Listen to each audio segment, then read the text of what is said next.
Ladies and gentlemen, so it is that very fun time at the start of every single month where we update the tier list, we add in the new champions, we reevaluate some of the rankings, just have a little bit of a chat about the last month in Marvel Contest of Champions, and who have been some really, really high-performing characters, and what I've liked recently, man, because I've been watching so much gameplay this last month and keeping a very close eye on some stuff. But anyway, before we get into all of that chat, just want to throw out the standard tier list disclaimer, which is this is to be used as a very rough guide to which champions I believe are currently very, very valuable in Marvel Contest of Champions. On kind of a comparative spectrum, we've got the Beyond God tier representing some of the finest options in MCOC, and the meme tier representing some of the most useless options, comparatively speaking, in the entire game. And you know, the game is incredibly complicated. There's 140 or so characters. There are so many different modes of gameplay. You know, you've got stuff like Alliance Quest, Alliance War, story quests like Labyrinth of Legends, Variant, just so many different forms of content and different matchups which either make a champion really good or not really that useful. So basically, the game is really complicated. You got to always play smart and on your toes and use this for what it is, a very rough guide to what I believe are some of the best characters in the entire game. And also to kind of assist with the rankings on this, we also have 4 different little icons beside characters. So the star indicates that the champion has a large benefit from their awakened ability. Some characters, obviously the awakened abilities are pretty much essential in comparison to some others, which, you know, might probably still provide a pretty decent benefit there as well. The kind of strong arm indicates that there is a large benefit as well from a high signature level. So these are, you know, characters that if you want to get a good amount of use out of them, you really need to funnel in a lot of stones. The kind of heart icon indicates that there is a large benefit from synergies. Obviously, there are some crazy synergies in the game, and there's a bit of a spectrum or scale of how much these synergies benefit certain characters. And the up arrow kind of signifies that that champion needs fights to ramp up. So these are various mechanics like Sabretooth stacking the Furies, Aegon stacking the combo, Corvus Glaive getting Glaive charges, Morningstar siphoning the souls, and ramp up champions. You know, they can be a little bit rubbish in the first couple of fights, but once they really get going, just have some insane potential. So that's just a few other index to kind of roughly assess how good champions are, kind of their maximum potential, and that is one of the things that we're always trying to look at throughout the videos that we do on this channel. But anyway, let's start off with the 2 new additions to the tier list.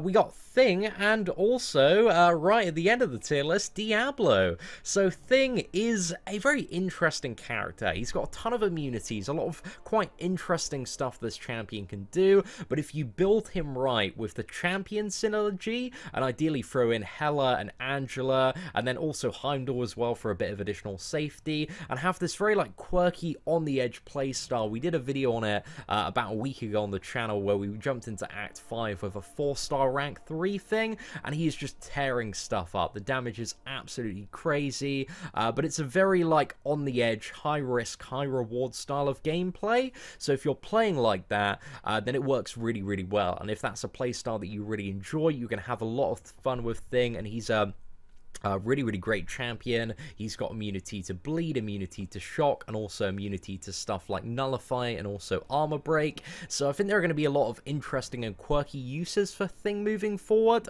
but I do believe his playstyle is a little bit difficult to pull off for a lot of people. It's going to take a lot of practice to do. There's not really much room for error. I don't think it's really going to be that viable when it comes to stuff like Alliance Quest, Alliance War, but it might be something that some very, very hardcore Thing players go for. But I think his kind of maximum potential does currently sit in the God tier. There is maybe certain bits of content beyond God tier potential, but I would say if you don't have the synergy, then you're probably looking at, you know, about a low demigod tier character in terms of performance there, because the synergy really does elevate him to some crazy, crazy levels. But he isn't too special without the champion synergy, but also, you know, he's not the worst champion to play.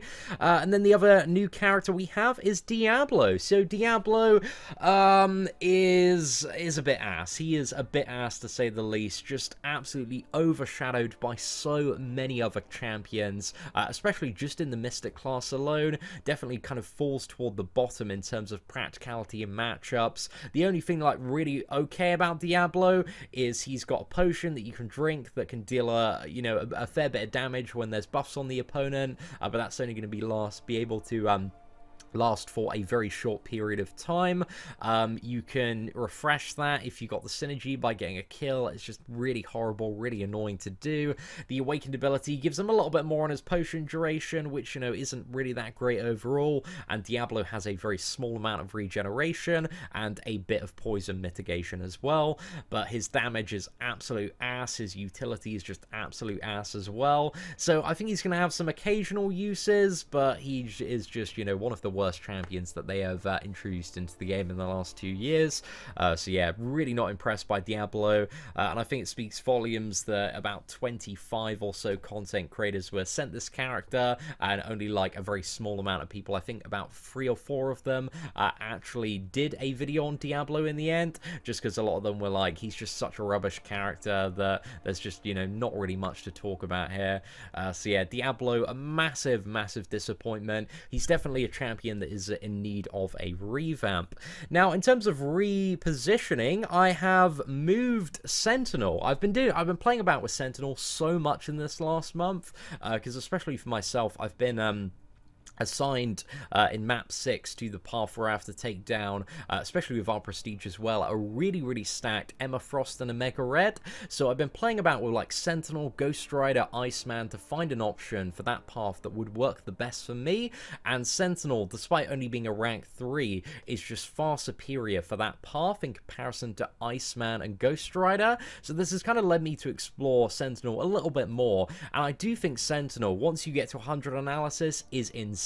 He is so much fun to play. There's so much damage output, and you also have some interesting sources that you get the damage output from, because you've got a lot of incinerate damage, and also the heavy shock damage can be really great for like heavy countering scenarios, and there's just a lot Sentinel can do. You've got the heal block off the special one, you've got the immunities, so I kind of think he feels, at least to me when I'm thinking about this character, he's kind of in like this clump of 4 characters in the god tier of double immunities, like Iceman, Emma Frost, Darkhawk, and Sentinel, and I feel like all of the characters, in terms of how good they are fairly close together in their ideal scenarios, but they all have various pros and cons depending on, what matchup you're trying to go for. But I believe we're going to see even more Sentinel value with the month to come, because we've got Havoc coming. He's going to be a mutant champion. And I think it's also very likely as well that Mr. Sinister is also going to be a mutant.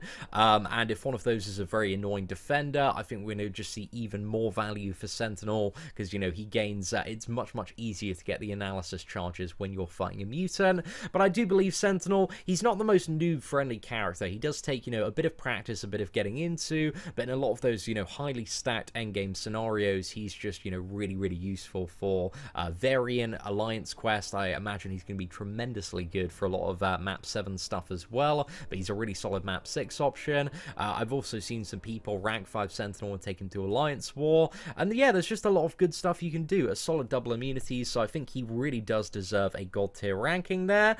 And then I've also promoted MODOK. I decided to bump him up to low demigod, because I kind of feel like he's around more of the level of like Hulk and Ant-Man with a full quantum trinity than he is with Captain America World War II and Yellow Jacket, because his damage is really good. The incinerate, like the heal reversal, we've seen some great uses for that, but MODOK is very squishy in terms of the block proficiency. If he had more block, if he had like just normal block proficiency, he'd probably be at high demigod tier, but he doesn't, so low demigod for now.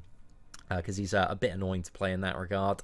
And I also decided to bump Guillotine up. I kind of feel like with Guillotine's damage output, she's kind of around the level of a lot of low demigod tier champions, plus she can regen a little bit when awakened, which can be quite useful there, kind of around like that rogue bishop level. And yeah, can reverse healing, which is not too practical in a lot of scenarios, but it still has a lot of stuff throughout the game where it's very useful for.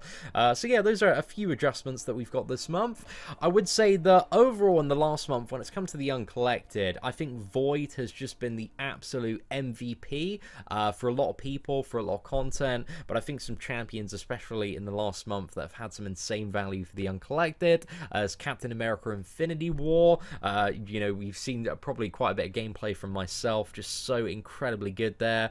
Quake also has been very useful for a lot of stuff. If you are, you know, a pro Quake player, you've got already stacked Quake. A lot of good stuff there. Blade, Ghost, and Starknot Spider-Man were both, all three have been great champions, both for the very problematic Red Hulk and also Diablo. So some very, very cool stuff there. And yeah, finally MODOK was also, yeah, really, really good for that Red Hulk as well. I think as well with the introduction of Thing being a slightly more annoying defender to deal with, we're seeing a bit of additional value for certain champions like Blade, Gwenpool, a bit of Karnak, Crossbones, and Black Widow, but not really enough at the moment to kind of, you know, justify an increase in their ranking. But Karnak turned out to be like a really, really good option for fighting Thing this month, just because he's got such a strong ability accuracy reduction on that special 3 that lasts for such a long time. So if you can get that, it just makes it substantially less hassle. But Black Widow did great against Thing as well, and Crossbones was really, really good. So yeah, some champions to maybe keep a little bit of an eye on there. I've also, you know, personally loved Winter Soldier this month as well. I've kind of got a rough eye on Winter Soldier. With the synergy, I kind of do think there's maybe a strong-ish argument for him being God tier, because he just, you know, the performance is crazy, man, in terms of the damage you can get once you ramp up to, like, you know, 50, 100 hits there. So I think Winter Soldier, he's a bit of an MVP. I think he's kind of one I've got a little bit of an eye on for maybe a God tier rank in there, with the 5-star or 6-star Killmonger synergy. That is very important to note.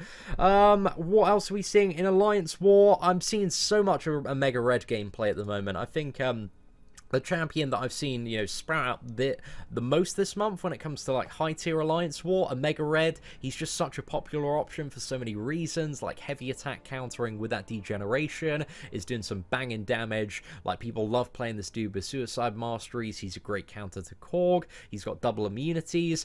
There aren't too many paths which Omega Red can't get through. Obviously, he's not the best option for every single path and scenario, but overall, man, he's really, really solid. He is doing a lot in the top tier Alliance War, but also, again, we're just seeing more and more Ghost players as well that are really, really skilled in the top tier of Alliance War.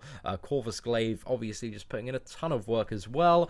Void, Blade, Starknot, Spider-Man, a bit of Symbiote Supreme and Magic. Symbiote Supreme is a little bit more popular in Alliance War than I kind of expected. I've seen a fair bit of gameplay on certain paths for this lad, but also he's kind of the favorite for these big champion bosses that we're seeing a lot of in Alliance War at the moment. So yeah, a bit of an interesting one. But aside from that, ladies and gentlemen, hopefully you enjoyed today's February tier list update. If you did, feel free to smash that like button. That'd be greatly appreciated. Thank you so much for watching. Take care, and I hope that you have an absolutely fantastic day.